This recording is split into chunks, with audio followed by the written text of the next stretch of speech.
Hey, what's going on, everybody? It's Steve with SJ Lincoln Realty, jumping on today to do something we haven't done together in quite a long time, and that's take a look at a multifamily building deal analysis. Now, this past week, I had the opportunity with a client to tour a 4-unit apartment building down in the city of Albany, and I thought, why not put my thoughts together and share it with all of you? So that's exactly what we're going to do today. My goal of the video is that if you're someone that maybe owns a few small buildings, or maybe you're someone that's just thinking about getting started, haven't done anything yet, I really want to give you the push. I want to give you the nudge to go out and actually do something. And hopefully by the end of this, you'll be able to wrap your arms around what that would actually look like. So if you are someone that owns dozens and dozens of units already, perhaps there won't be anything groundbreaking within this video for you, but if you're someone that's newer, maybe you have just a little bit of experience or no experience at all, again, this is really going to be targeted to you. I really want you to feel comfortable to be able to take that first step and go out there and get it. So that's exactly what we're going to do. So we're going to review a property. We're going to be taking a look at the neighborhood. We're going to crunch some numbers. And by the end, hopefully you'll be able to feel confident to be able to go out and do something yourself. Again, my name is Steve. I'm with SJ Lincoln Realty. Let's get started. Before we get too deep into today's deal analysis, which I'm super excited about, I think we'll have a lot of fun together, but I do think it would be worthwhile to give a quick introduction as to who I am, why you should consider spending the next 10 to 15 minutes of your day with me. A lot of you are subscribers to the content I put out. However, there are going to be some new folks joining us today as well. So that's me. That's my big dumb head. I'm a graduate of the University at Albany's MBA program. I began my career at a subsidiary of Goldman Sachs. I've had stints in both banking and finance, banking on the retail side as a branch manager, as well as back office, doing commercial debt restructuring on defaulted debt, and did spend a number of years as a portfolio manager for a real estate investment firm, which ultimately leads us to what I do today, how I spend my time, which is, again, a broker with SJ Lincoln Realty. I own multifamily buildings specifically here in the capital region, and also have a small, very small Airbnb business as well. But that's me. That's how I spend my time. The path forward for this particular video is going to be, first and foremost, the property itself. So we'll talk about the current state versus what it could ultimately turn into, just a global perspective on the opportunity that's in front of us. We're going to touch on the location, which, as everyone knows in real estate, location is extremely important, especially when you get into cities, because you're going to have some sections that are great, others that could be potentially very dangerous. So we're going to be taking a look at not only the city of Albany, but also the specific neighborhood that the building is located. We are going to be reviewing some recent sales. We want to make sure whatever we're potentially paying for this is in line with what other folks have paid for similar buildings. And because we're talking about an investment property, one of the most important components is the rental market. What are owners getting for rents in the area? So we're, of course, going to take a look at that. Towards the end of the video, we will be doing a financial breakdown, crunching some numbers. That's going to give us the cleanest look as to whether or not this is something worth pursuing. There will be a quick wrap up towards the end of the video, but first we'll take a look at, of course, the building. What is the opportunity that we have today? This is a live listing. You could go buy this building today if you wanted to. What we're looking at is the main page on the MLS. So as agents, we have access to what's known as the multiple listing service. That's where we plug in our listings that eventually get fed out to not only the other agents looking to bring us buyers, but also, if you're familiar with Realtor.com or Zillow or Trulia, all of those source from the MLS. So this is where kind of the everything starts with, the MLS.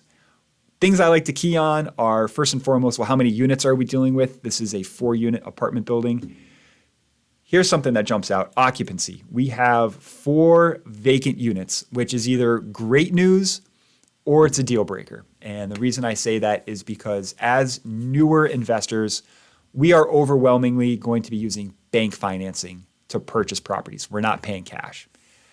The conversation with your lender needs to be, if a unit is vacant, Will you attribute projected rental income to help me qualify for the loan, or are you going to treat that as a $0 revenue generator? That could be the difference between you qualifying or not qualifying for the mortgage. The reason it can be great is because one of the main drivers why owners sell rental buildings is because they have terrible tenants and they are exhausted.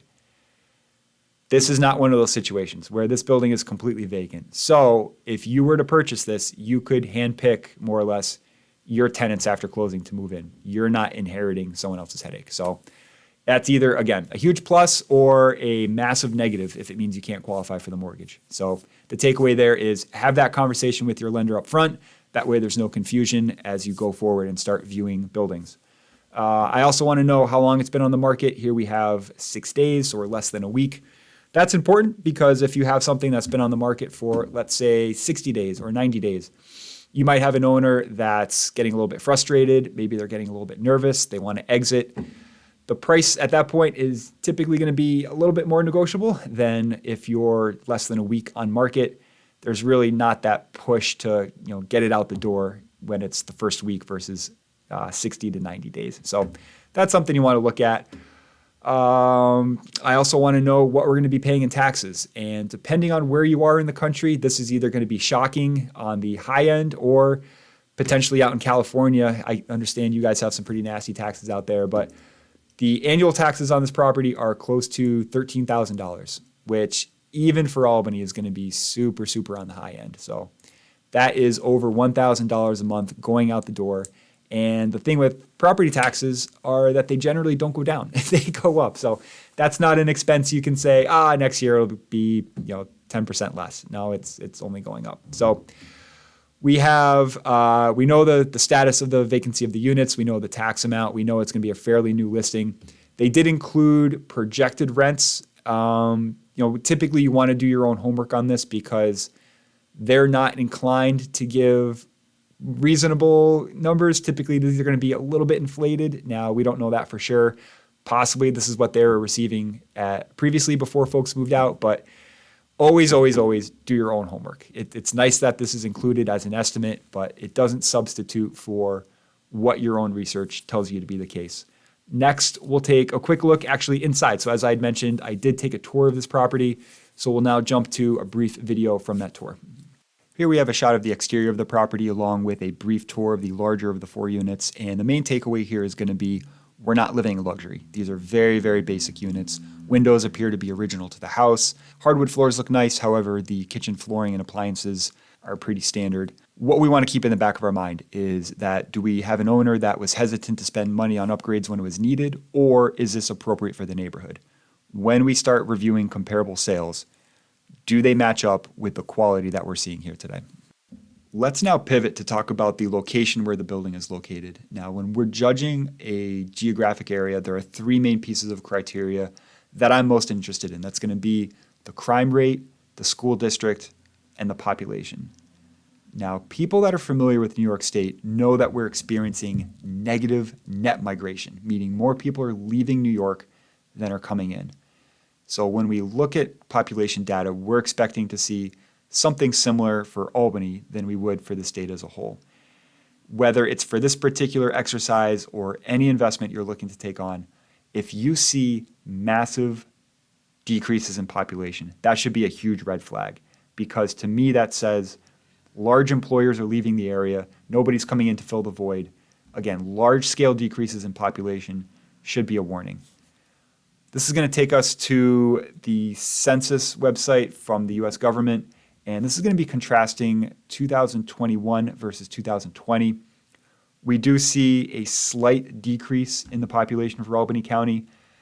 This is not alarming to me. This is very much on par with what I would expect to see. Again, given that New York State as a whole is losing folks, Albany County reflecting something similar. While not good, right? Ideally, you want to be investing in areas with a vibrant economy, people flocking in, but that's not New York State, and it hasn't been for a number of years. So given that this is more or less on par with the state as a whole, I don't view it as a positive or a negative. It's more, to me, of just a meh. We'll next turn to the school districts. Now, the gold standard in the area when it comes to ranking school districts is going to be the Albany Business Review. This report, the most recent one, came out earlier this summer. This is something they put out yearly.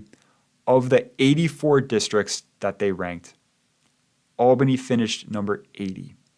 So we're dealing with a below average, very much below average school district. Why this is important is because when we drill down to the specific schools within the neighborhood we're going to be purchasing, we certainly don't want to see less than that. It's hard to imagine that it could be. Ideally, we'd be outperforming. Where we're going to be pivoting to is going to be the exact neighborhood known as Pine Hills. This is going to be slightly to the west of downtown. And when you do a Google search for Pine Hills Elementary, we came across publicschoolreview.com. Now, I don't believe these folks do their own research. I believe everything is going to be aggregated, but the sources of data that they're pulling from appear to be legitimate. They came back with Pine Hills as being 3 out of 10, which is very much on par with the district as a whole. So, poor school district, but not less so than the district as a whole. Really, the most important thing, however, is going to be the crime rate, because depending on who you're renting to, if it's working professionals, if it's students, they might not care about the school district at all. However, everybody cares about crime. I don't care how old you are, what gender you are, crime stats are very important. So there are a number of free sites out there. I recently came across spotcrime.com. This site seems pretty cool. You can plug in your exact neighborhood that you're interested in, and it's going to come back with the types of police reports that have come through recently. And I can tell you that it's functional because there was definitely a shooting in Pine Hills yesterday. And sure enough, it picked it up on their whatever data source they're pulling from. So yes, you never want to see folks get shot. It's a sad thing. But given the density of the population of the area we're talking about, I'm actually very pleased with the lack of crime that's being reported. To me, this is a huge win. If you get more downtown, I think you're going to find very different crime stats. But given this is going back to December of 2021, so this is a pretty large sample size, only a few violent crimes being reported, again, is going to be a huge win. So we're in a population that's on par with the state as a whole. We have a underperforming school district, but we're in a section of Albany that appears to be way overperforming when it comes to crime statistics. So as a whole, this appears to be a huge win in my book. So we have a good feel for the area. Let's now talk about the housing market within the city of Albany. If you're someone that's interested in investing in the capital region, one website you're going to want to familiarize yourself with is the Greater Capital Association of Realtors. They do put out information to the public, so you don't need to be a member to get this, but if you go onto their website, so it's gcar.com, click on stats, you can get monthly housing data for the area as a whole, as well as drill down to specific cities. So what we're interested in today is we're going to compare the area as a whole for the entire capital district versus the city of Albany. So let's start with the area as a whole. We're going to be looking at the median sales price. And we don't care about month to month. What we want to look at is year over year. And we can see year over year within the entire area, housing prices increased 8.4%. So keep that number in the back of your minds, because now we're going to drill down specifically to the city of Albany. And looking at the same data point, so median sales price year over year, a 10.2% increase. Now, is 10.2% great? Is it bad? Is it amazing? I don't know. But what I do know is it beats the area as a whole. So we have an overperforming sector within the entire capital district. That's very strong. That's something that I like to see. So we know on a macro level what we're looking at. Now we're going to take a look at individual sales. And when it comes time to reviewing the housing market, you want to get comfortable reviewing past sales and compare that with what you're looking to buy. Reach out to your agent, and he or she should be providing two questions. One, has the house been on the market recently? And two, send me all recent sales that are comparable to the house that I'm looking to purchase. Why do we care if the house has been on the market recently? Well, if someone got a great deal on it, let's say they purchased it a few years ago and got a great deal, I'm not interested in that. That doesn't bother me. What I want to know is, has it been on the market and they weren't able to find a buyer. And sure enough, if we do a search here, we can find that there was a listing last year and the property was on the market for 153 days, and for whatever reason, they weren't able to find a buyer. And this is at the exact same price point at where they're marketing the property today. Now, does that mean you absolutely can't pay full asking price today? No, it doesn't, because we don't know the difference between what the condition of the property was then versus today. They might have gone through and done a whole number of updates, right? It could be a completely different property. But it does give us a feel that, okay, if things are the same, so as we went through and did the tour, didn't appear to be a lot of money spent between now and then, but we know back in 2021, the entire investor pool of Albany had the opportunity to pay $299,000, and for 153 days, for whatever reason, they elected to pass. So again, does that automatically mean you can't pay $299 today? It doesn't, but I would need to have an overwhelming reason why things have changed. So again, have they spent a bunch of money? Has there been a significant uptick in the neighborhood? Those are all things I would need to have answered. Part two is I want to know what things actually are selling for. This is extremely important. Now, what we're looking at here is the multiple listing service. Again, as we mentioned earlier in the video, as an agent, I do have access to this. So does this mean, oh, Steve, I don't have access, I can't pull up this information? Well, ask your agent. He can send it to you. You'll be looking at the same exact information that I will. Again, all you need to do is, hey, Mr. and Mrs. Agent, I'm interested in this price point in this particular neighborhood. Please send me all sales within the past 6 months. And it's easy breezy, not a big lift on the agent's part. They should be able to get that over to you pretty quickly. But what we're looking at is, again, these are all closed sales. These aren't listings. These aren't, oh, I hope I can get this amount, or these aren't expired listings. These are actually purchased properties. Buyers and sellers came together, bought the properties. So you have data on what folks are paying for buildings, but what about the revenue? How are you going to find out what the income expectations are going to be once you close on the building? This list that your agent sent you is a great start, because that should include, if there are tenants in place, what they're currently paying.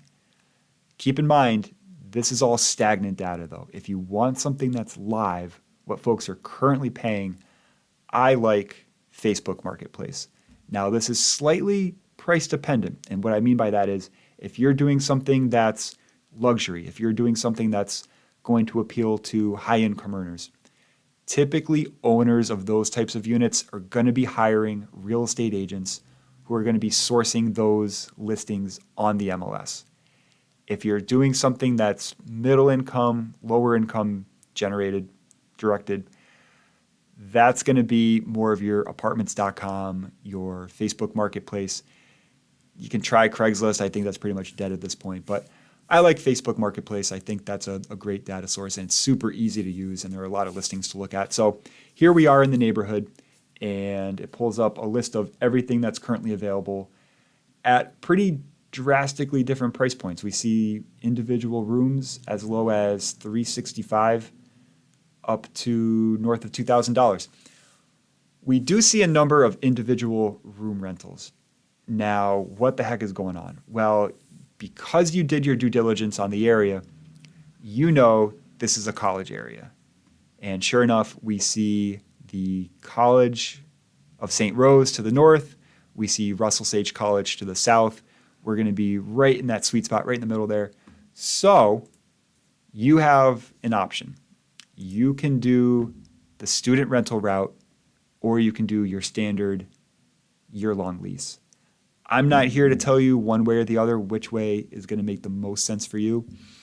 I don't have a ton of experience doing student rentals. What I can tell you is it's going to be more time intensive. So whether that's going to be on your part or it's going to be on your property manager. And if it's going to be on your property manager, guess what? You're going to be paying for it. So individual rooms we're seeing, $600, $500. That's great, but keep in mind, most likely you're going to have turnover every single year. Maybe you have a vacant month or two. That's a very time-intensive operation. So again, it's not a path that I've gone down before. I'm not telling you not to. It's certainly profitable, and there are a lot of people that make a great income doing it. I think for purposes of today's experiment, we're going to focus on doing a long-term lease. So we do see 3-bedroom apartments here. This is a 3-bedroom for $1,800. This is, I would like to say we could get the property we're looking at up to something like this, but it would take quite a bit. I wonder if there might be something that's more. Okay, so here's something that is available for $1,550. This is a 4-bedroom. So we do have a 4-bedroom in the house that we're looking at, and I think this is very doable. This to me looks very basic. It's very clean. Everything looks safe. You know, this isn't shots fired, but it's going to be more basic and something we could certainly strive to. So we now know that there are folks out there looking to get $1,550 for a 4-bedroom that's pretty basic. Now, here's one for $1,800. Yeah, I don't think we would be able to get the building we're looking at to something like this. I think this is beyond our capabilities. And then 1-bedrooms. I don't think we could get $1,200 for 1-bedroom. I think that's pretty crazy. What else can we look at here? $650 for a 1-bedroom. That's probably an individual room. So I think what we're looking at is probably, based on this information, $800 for the 1-bedrooms we're looking at, $1,550 for the 4-bedroom, and then we do also have a 2-bedroom that will say, I think $900 once we get it cleaned up would be reasonable. So this is using Facebook Marketplace. This is currently my favorite source to grab data on rentals. Again, very much price dependent. So if you're doing something that's more higher end, certainly consult the MLS, and also be sure to look at the list that your agent sent you of recent sales, because that's going to have a ton of data of not only what tenants were paying at the time that the building changed hands, but also, and this is super important, it also indicates what tenants were responsible for. Were they paying their own electricity? Were they paying for their own garbage? Were they paying heat? These are hugely important things. So first, consult the list from your agent. That's going to give you trailing data, still very important, but also check out Facebook Marketplace, apartments.com, because that's going to be live listings of what your competition is currently looking to obtain. And that's going to let you know, okay, if I want to beat my competition, this is what I need to do. So we've made some good progress together. We started by taking a look at the individual property that's for sale. We then examined the location in which it's located. So that's going to be the specific city as well as the neighborhood. We then became comfortable with what similar properties are selling for, and ultimately examined what the rental income possibilities were going to be, not only for folks that have sold their buildings, but the live rental market as well. Which now brings us to potentially the most important part of today's video, and that's going to be the financial analysis in today's world of almost infinite options when it comes to investments. So stocks, bonds, crypto, art, gold, real estate. I mean, the list is literally infinite. How do we know that this particular house is going to be the best use of not only our time, but of our money when there's so many other places that we could put it? Well, we need to calculate it. And what we're looking at here is a real estate deal analysis. This is the calculator that I use when examining real estate options. And I prefer this calculator because I built it. This is mine. And you can get it too over at sjlincoln.com/tools. It is free. I believe if you have a Google account, you can open it up, make a copy of it, and then go crazy. If not, I think it should give you the option to download it as an Excel file. Either way, I'm going to attempt to link to it below this video as well. So if you don't want to go through the hassle of visiting my website, you hopefully can just click below. But if not, again, that was sjlincoln.com/tools. And I say that I built this, but full disclosure, it was actually a client that built this, and I've been tinkering with it over the months to make it fit what I want to see. But here we are. This is it. So the purchase price, and it looks daunting. There's a lot going on here, but only the information we're going to be plugging in is the blue squares, and everything else ideally is going to calculate for us. Purchase price, we're going to say, is the full ask, so that's $299. And when it comes to improvements, ideally you're going to be walking the property either with someone that's competent when it comes to calculating or estimating what repair values are going to be. If not, maybe you can get a contractor. But for today's purposes, we're going to say, what's it going to cost us to get the building up and running? I'm going to say it's going to be $40,000. You could go significantly less if you wanted to. That would be bare bones. If you wanted to do full baths and kitchen remodels, you certainly could do that as well. But for today's purposes, we're going to say it's going to be a $40,000 rehab. And closing costs, anytime you're buying real estate, there's going to be closing costs. That's going to be costs associated with obtaining a mortgage as well as recording costs with the city. So for today, we're going to say we're going to be spending $6,000 on closing costs, which brings us to owner's equity. How much money are you bringing to the table? Now, if you're someone that's going to be owner occupying this investment property, you're going to live in one unit, you're going to rent out the other three. Your down payment requirements are going to be substantially less than if you're strictly an investor. You could do something as low as 3%, 5% down. As an investor, you don't have that luxury. If you're going with a traditional bank for your mortgage, that's going to be in your 25 to 30% down. So for today's video, we're going to say our down payment is going to be $25,000 of the purchase price, plus we're also going to be paying for the improvements and the closing costs. So when you have the calculator open, you can see that the calculation is going to be the 25% of the purchase price plus our improvements plus our closing costs. And then the balance to finance, that's where the bank comes into play, is simply the difference between our total purchase, which is down here, minus the amount we're coming to the table with. And that's where the bank comes into play. Building square footage we saw from the listing is right around 2,400 square feet. Now, we did have a chance to run through what similar places are renting for. Now, if I believe we had a 1-bed, 1-bath, we had, I'm not sure why that's saying it's a dollar amount. That shouldn't be a dollar amount. We had 1-bed, 1-bath. We had another 1-bed, 1-bath. We had a 2-bed, 1-bath, and a 4-bed, 1-bath.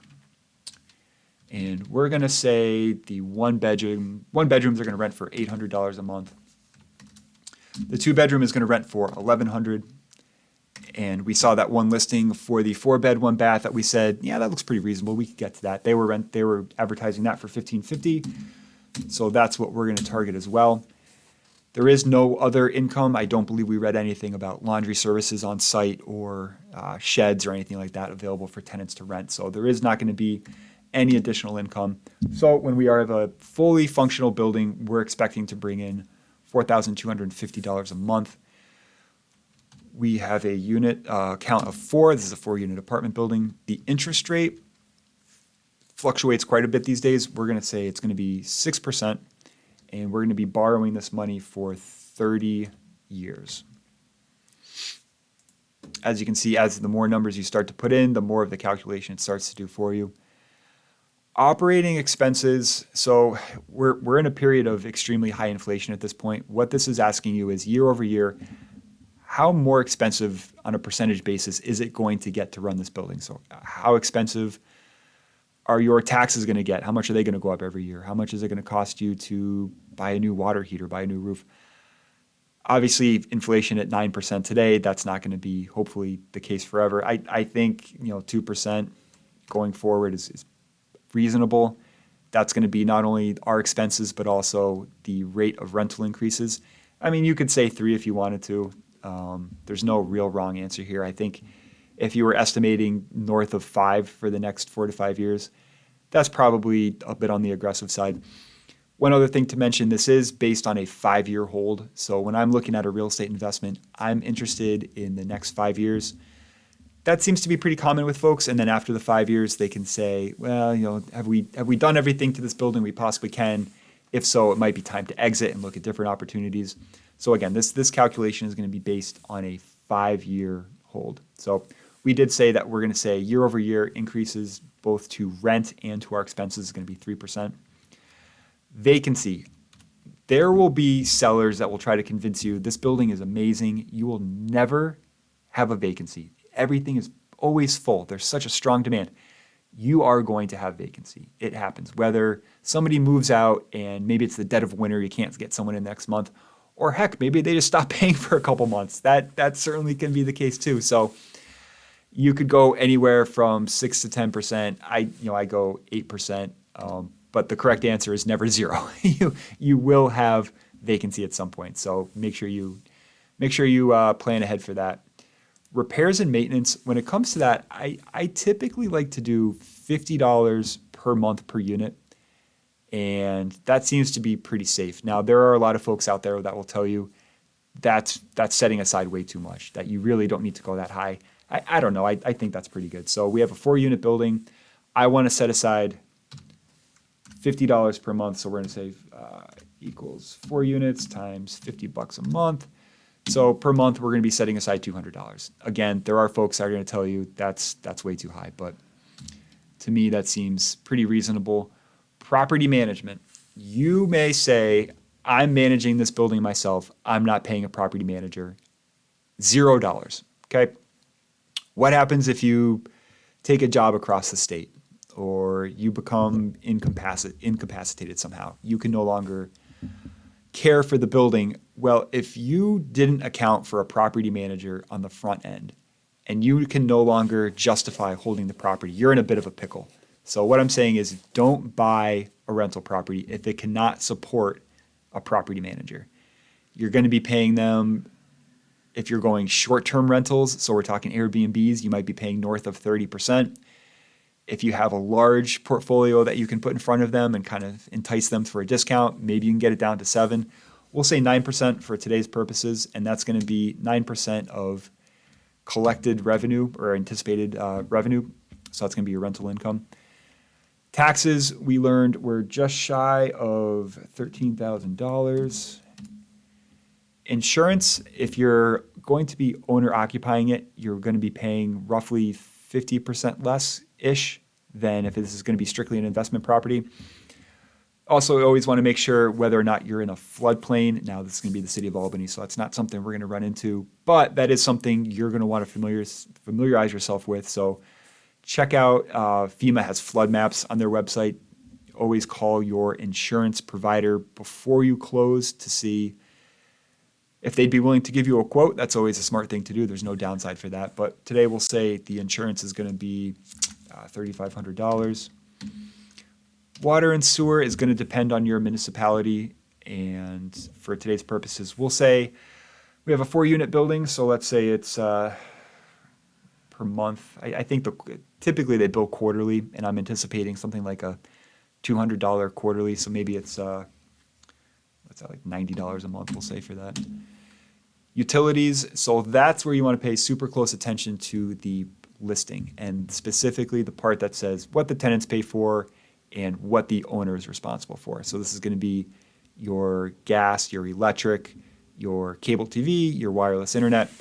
They did mention that the owner pays for everybody's heat. So we have, let's say, 8 months out of the year where nobody's using heat and 4 months where everybody's going to be using it extensively. What does that compute to at the end of the day? Well, instead of guessing, what you could do is, as you're negotiating on the deal, you could say, hey, can we take a look at a few recent utility bills, national grid bills from this past winter? We're just trying to get a feel for what we should be paying for this. So that would be one way to solve the mystery. But again, we're going to be on a monthly basis. Let's say it's $200. Trash, I suspect, is going to be provided by the city in this case. That, again, is something you're going to want to verify. But I do believe that Albany, the city of Albany, is going to provide your trash services. So we're going to say 0. And for snow and lawn care, there is no driveway, so there's nothing to plow. And the lawn is minimal. So we will say maybe there's 2 visits out to the property a month, so maybe that's $100 a month. So quickly, it does a lot of the calculations for us. Let's scroll back to the top to get a feel for what's going on here. So we told it how much we're going to pay for the building, how much we're going to pay for improvements. We gave it the square footage as well as the anticipated revenue of the building, what our borrowing costs were going to be, and what it gave us at the end of the day after all these calculations is year one, based on the information we provided, we would be netting $683 after paying for everything. Year by year, it seems to get a little bit better.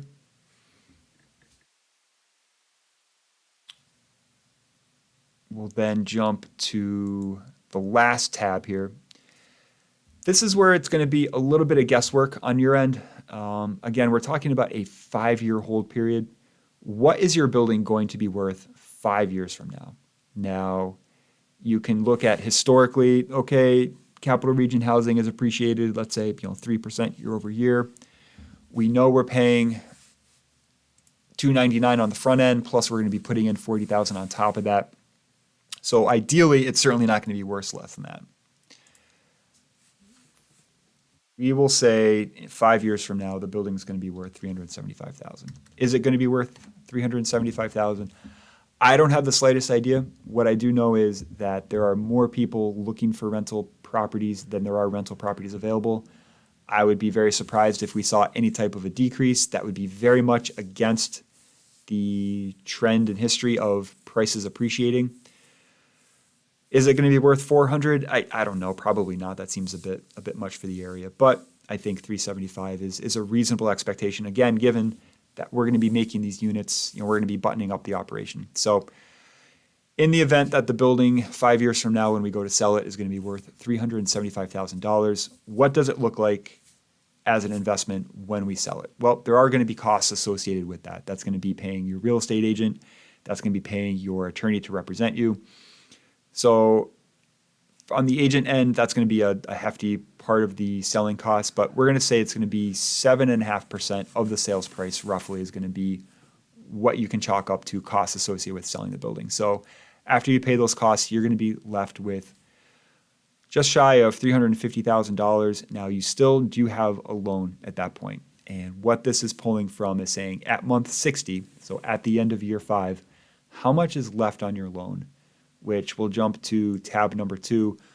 We didn't do anything for tab number 2 because this is just an amortization chart, so this is doing all the work for us.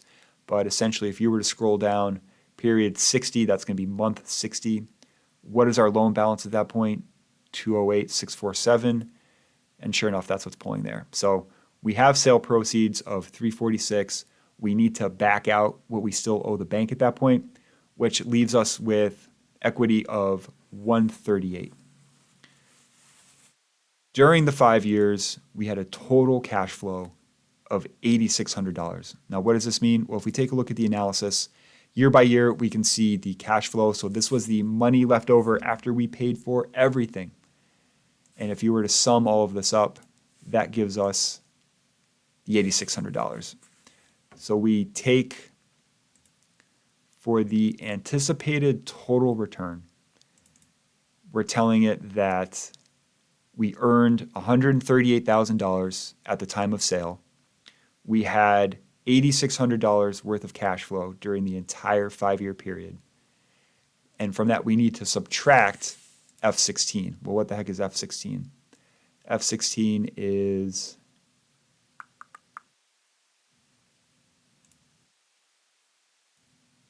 property analysis. F6, excuse me. F6 is the amount we put up front. That was our down payment requirement. So that was the down payment plus the cost of improvement plus the closing costs. So that's the amount of money we had to put up front. So that was our cost to obtain the property. From that, we generated $138,000 from equity plus cash flow along the way, which leaves us with a total return of $26,000 for an annual return of just shy of 4%. If you were to buy the property today, is this exactly how it would play out for you? Almost certainly not. Could you potentially negotiate a little bit on the price? You could. Are your borrowing costs going to be different? Are your improvement costs going to be different? Absolutely yes. But based on the review that we did today and the information that we gathered on rental rates and where we think the property could be on the back end based on sales that are occurring today, we're projecting about a 4% annual return. That's it for the deal analysis. We made it to the end. Congrats. We did it together. And I truly, truly do hope that you got something of value and it was a good use of your time. As I mentioned in the opening, the goal here was really targeted towards anyone that was kind of on the fence or maybe thinking about doing something. Hopefully after watching this, you feel a little bit more knowledgeable, maybe a little bit more confident. I would love it if you jumped in and took some action.